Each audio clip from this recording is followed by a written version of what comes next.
You're watching Simply with Spandu. Hi friends, this is Spandana. Welcome back to my channel Simply with Spandu. ఎలా ఉన్నారు అందరూ? బాగున్నారా? మీరు ఎలా ఉన్నారో కానీ నేను మాత్రం భూమి మీద లేను, అలా గాల్లో ఉన్నానన్నమాట.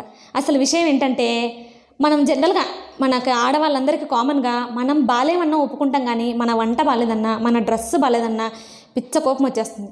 అదే వంట నువ్వు పొగిడితే మళ్ళీ పొగుడుతూనే ఉంటే అదన్నమాట నా ఫీలింగ్. నిన్న పాల తాలికలు తిని మా వారు పొగిడారు, నన్ను అసలు ఆకాశానికి ఎత్తేశారు. ఇప్పటికి కూడా నా ఫీలింగ్ ఏంటంటే ఉయ్యాల జంపాల సినిమాలో అవికా గౌర్ ఉంటుంది కదా, అలా గాల్లో ఉన్నానన్నమాట. సో అది సంగతి. యాక్చువల్లీ చాలాసార్లు పాల తాలికలు చేశాను, కానీ ఇంత టేస్టీగా ఎప్పుడు రాలేదండి. నేను రాత్రంతా ఆలోచించగా నాకు అర్థమైంది ఏంటంటే ఈసారి పాల తాలికలు నేను ఫుల్ క్రీమ్ మిల్క్తో చేశానన్నమాట. సో ఫుల్ క్రీమ్ మిల్క్తో చేయడం వల్ల ఇంత టేస్ట్ వచ్చింది. లైట్గా కాస్త జున్ను టేస్ట్ కూడా వచ్చిందని మా హస్బెండ్ చెప్పారు. యాక్చువల్లీ నేను కూడా చెప్పేదాన్ని, నాకు ఆయన 2 స్పూన్లే మిగిలిచ్చారు. ఏం చేయమంటారు? సో అంతగా ఆశాంతం తినేశారనమాట మొత్తం.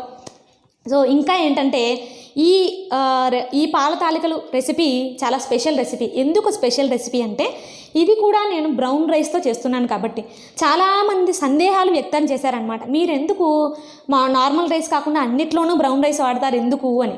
యాక్చువల్లీ ఈ సందేహాలన్నీ మీకు తీరాలంటే అప్పుడెప్పుడో ఫస్ట్లో ఒక వీడియో పెట్టానమాట, నేను ఇంట్రడక్షన్ వీడియో. ఆ వీడియో చూస్తే మీ డౌట్స్ అన్నీ పటాపంచలైపోతాయి అనమాట. అది సంగతి. ఈ పాల తాలికలు ఏంటంటే నేను బ్రౌన్ రైస్తో చేస్తున్నాను. ఇంకొకటి ఏంటంటే విరిగిపోకుండా, జనరల్గా పాల తాలికలు ఎంతగా జాగ్రత్తగా ఉన్నా కూడా విరిగిపోతాయి. అలా విరిగిపోకుండా ఉండాలంటే ఏం చేయాలో కూడా ఈ వీడియోలో చెప్తాను. అంతేకాకుండా పాల తాలికలు అనేవి మనకు చాలా టైం తీసుకుంటాయి అన్నమాట. పండగలప్పుడు చేసుకోవాలంటే ఇంకా పెద్ద ప్రయాస. సో అవి కూడా తొందరగా అయిపోయేలాగా ఎలా చేయాలో ఈ వీడియోలో చూపిస్తున్నాను. సో మొత్తానికైతే ఈ వీడియో ద్వారా 3 in 1 అనమాట.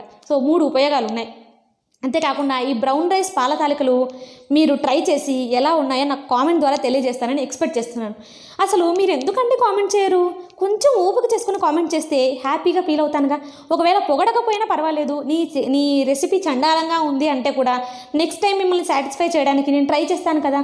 లేదు మీకు ఈ రెసిపీస్ అన్నీ వద్దు, ఏ రెసిపీ కావాలో అదైనా అడగొచ్చు కదా. సో ఏదో ఒక రకంగా రెస్పాండ్ అవ్వండి. వీడియో చూసి కట్టేస్తే ఎలాగా? మనం డెవలప్ అవ్వాలి కదా, ఇది మన ఛానల్ అండి. డెవలప్ అవ్వాలంటే మీరు రెస్పాండ్ అవ్వాలి. ఇది కాకుండా ఇప్పుడైతే ఈ పాల తాలికల రెసిపీ ఎలా చేయాలో చూడబోయే ముందు మన ఛానల్ ఎవరైనా ఫస్ట్ టైం చూస్తున్నట్లయితే కింద రెడ్ కలర్లో సబ్స్క్రైబ్ బటన్ ఉంటుంది, ప్లీజ్ సబ్స్క్రైబ్ చేసుకోరా. పక్కనున్న గంట కూడా కొట్టేస్తే నేను ఇలా వీడియో పెట్టగానే మీకు అలా వచ్చేస్తాయి అన్నమాట. ఎంచక్కా మీ హోమ్ పేజ్లోనే దర్శనం ఇస్తా. ఏమంటారు? ఫస్ట్ అయితే తాలికల పిండి కోసం 1 కప్పు వాటర్ వేసుకుంటున్నాను. దీంట్లోనే కాస్త నెయ్యి కూడా వేశాను. నెయ్యి వేయకపోతే తాలికలకు పగుళ్ళు వస్తాయి, అది మాత్రం గమనించండి. ఈ వాటర్ బాయిలింగ్ అయిన తర్వాత 3/4 కప్పు బ్రౌన్ రైస్ పౌడర్ వేశాను. ఈ పొడి ఏంటంటే పొడిపిండి అనమాట. తడిపిండి అయితే 1 కప్పు వాటర్కి 1 కప్పు తడిపిండి తీసుకోండి. పొడిపిండి అయితే 1 కప్పు వాటర్కి 3/4 కప్పు పొడిపిండి తీసుకోండి. ఇది ఎంత బాగా కలుపుకోవాలంటే మనకు పిండి కన్సిస్టెన్సీ ఎలా చేసినా సరే తాలికలు వచ్చేస్తాయి అనే నమ్మకం వచ్చేంత వరకు దీన్ని ఇలా కలపాలన్నమాట. ఒక 5 లేదా 6 నిమిషాలు ఇలా కలుపుతూ ఉండాలి. ఇప్పుడు మాత్రం మీ చేతికి పని పెట్టక తప్పదన్నమాట. ఆ మాత్రం శ్రమ పడాలి, మరి తాలికలు ఉరికే వస్తాయా? సో ఇలా కలుపుకుంటూ ఉన్న తర్వాత ఒక మంచి కన్సిస్టెన్సీ వచ్చింది అని మనకు అనిపించిన తర్వాత గ్యాస్ కట్టేయచ్చు. కట్టేసిన తర్వాత కూడా వెంటనే తాలికలు చేసేయకూడదు. ఈ పిండిని ఒక 5 నిమిషాల పాటు ఆవిరి కుంచాలి. ఆవిరంటే మళ్ళీ మంట పెట్టక్కర్లేదండి. జస్ట్ ఇలా ఒక మూత మూసేసి ఒక 5 minutes తర్వాత తీసి ఒక ప్లేట్లో పెట్టుకుని కవర్ చేసుకుని అప్పుడు తాలికలు చేసుకుంటే సరిపోతుంది అన్నమాట. నేను చాలా తక్కువ పిండి వేశానండి ఇక్కడ. ఇంత తక్కువ పిండికి కూడా తాలికలు ఒక 20-25 అలా వస్తాయి అన్నమాట. సో పండగల పూట ఏంటంటే మనకు 20-25 చేసుకునేంత వరకు చాలా టైం పడుతుంది. పైగా మనం ఈ పిండిని చాలాసేపు నొక్కితే తప్ప ఆ పిండి అనేది మనకు కరెక్ట్గా రాదన్నమాట. అంటే తాలికలు చేసుకోవడానికి కరెక్ట్గా రాదు. సో ఇలా పిండి బాగా కలుపుకున్న తర్వాత ఏం చేయాలంటే ఫస్ట్ నార్మల్ తాలికలు ఎలా చేయాలో చూపిస్తాను. చేతికి ఆయిల్ రాసుకుని తాలికలు సమానంగా రావాలి. అంటే అటు చివర ఇటు చివర 2 చివర్లు కూడా సమానంగా ఉండాలి. మనము చిన్నప్పుడు చాక్పీస్ చూస్తాం కదా, సో ఈక్వల్గా అలా రావాలన్నమాట.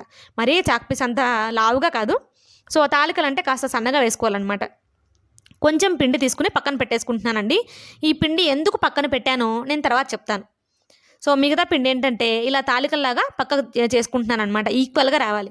మనకి ఇలా చేసేటప్పుడు ఏంటంటే ఒకసారి ఈక్వల్గా రావు, ఒకసారి మధ్యలో విరిగిపోతూ ఉంటాయి, లేదా షేప్ వచ్చే వరకు ట్రై చేస్తే టైం అంతా అయిపోతుంది. చూసారా, ఒక్క తాలిక చేసే లోపల ఎన్ని మాటలు మాట్లాడేశాను నేను. సో ఇలాగా చేసుకుంటూ ఉండాలన్నమాట. ఇది కాకుండా నేను ఇంకొక పద్ధతిలో కూడా చేశాను. ఈ పద్ధతిలో ఏంటంటే చాలా ఫాస్ట్గా అయిపోతాయి. కానీ తాలికల షేపు కరెక్ట్గా ఇలాగే ఉండాలి అనుకునే వాళ్ళు మాత్రం ఈ మెథడే ఫాలో అవ్వండి. తాలికల షేప్ రాకపోయినా పర్వాలేదు, పాల తాలికల పాయసం తొందరగా అయిపోవాలి, కొంచెం ఇంచుమించుగా అలా వస్తే చాలు అనుకునే వాళ్ళు ఇలా జంతికల గొట్టంలో వేసుకుంటే 3 తాలికలు ఒకటేసారి వచ్చేస్తాయి, పైగా చాలా తొందరగా అయిపోతాయి. ఇంకొక విషయం ఏంటంటే తాలికలు వేసేటప్పుడు చాలామంది నూనె లేదా నెయ్యి రాసుకోకుండా బియ్యం పిండి చేస్తారనమాట. అంటే తాలికలు విడిపోకుండా ఉండడానికి కూడా మధ్యలో బియ్యం పిండి వేస్తారు. అలా బియ్యం పిండి వేస్తే ఏమవుతుందంటే పాయసం కొంచెం పచ్చి బియ్యం పిండి వాసన వస్తుంది. ఇప్పుడు నేను చూపించింది ఏంటంటే చిన్నపిల్లలు తినడానికి వీలుగా ఉంటుంది. తాలికలు చాలా పొడవుగా చేస్తారండి, ఎందుకంటే పాల తాలికలు మనం కదిలిచ్చేటప్పుడు విరిగిపోతాయి అన్నమాట. అందుకని ఫస్ట్ అయితే ఒక స్టీల్ గిన్నె పెట్టుకుని దీంట్లో నెయ్యి వేసి డ్రై ఫ్రూట్స్ వేయించుకుంటున్నాను. ఇక్కడ నేను చేసిన పొరపాటు ఏంటంటే అంత స్టీల్ గిన్నెలో కొంచెం నెయ్యి వేసి వేయించేసరికి కాస్త గిన్నె మాడిందన్నమాట. సో మీరైతే జాగ్రత్తగా చూసుకోండి. ఈ డ్రై ఫ్రూట్స్ తీసేసిన తర్వాత ఇదే నెయ్యిలోనే 1 కప్పు పాలు వేసుకుంటున్నాను. పాలు ఫుల్ క్రీమ్ మిల్క్ కాబట్టి కాస్త వాటర్ కూడా యాడ్ చేశాను. మీరు ఇక్కడ గమనించాల్సింది ఏంటంటే తాలికలు మునిగేలాగా పాలు తీసుకోవాలి. అంటే పాల తాలికలకి పాలు ఎంత క్వాంటిటీ అనేది తెలియదు అనమాట. నేను ఇక్కడ పక్కన పెట్టుకున్న పిండి ఏంటంటే కొంచెం వాటర్ వేసుకుని ఆ పిండిని దాంట్లో వాటర్లో కలిపేస్తున్నాను. ఎందుకంటే పాల తాలికలు ఏంటంటే పాలు కొంచెం చిక్కగా ఉండవు అనమాట, పాయసం టైప్లో రావు. అందుకని చిక్కబడ్డానికి ఆ పిండి పక్కన పెట్టుకున్నాను అనమాట. ఒక 10 నిమిషాలు పాలు వేడైపోయిన తర్వాత ఒక్కొక్కటిగా మనం పాల తాలికలు వేసుకోవాలి.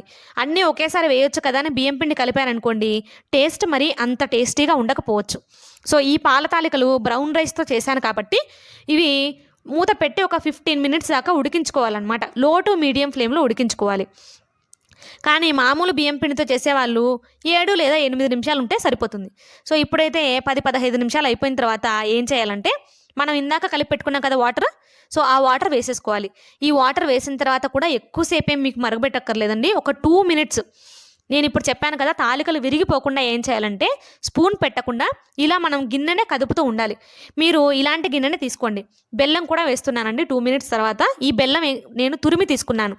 ఈ బెల్లం క్వాంటిటీ ఏంటంటే పాల తాలికలు ఎన్ని ఉన్నాయో తాలికలను బట్టి కాకుండా పాలను బట్టి, పాలకు ఎంత సరిపోతుందో అంత వేసుకోవాలన్నమాట. నేను చివర్లో వేసింది ఏంటంటే సొంటి పొడి. యాలకుల పొడి కంటే కూడా నాకు సొంటి పొడితో వేస్తేనే చాలా టేస్టీగా అనిపించింది.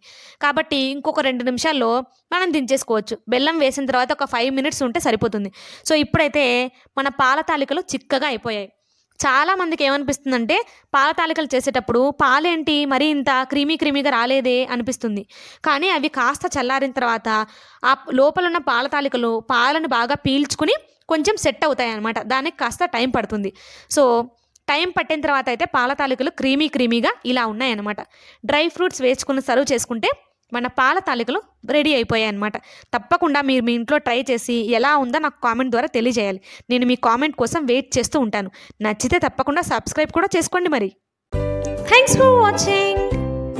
Don't forget to like, share and subscribe.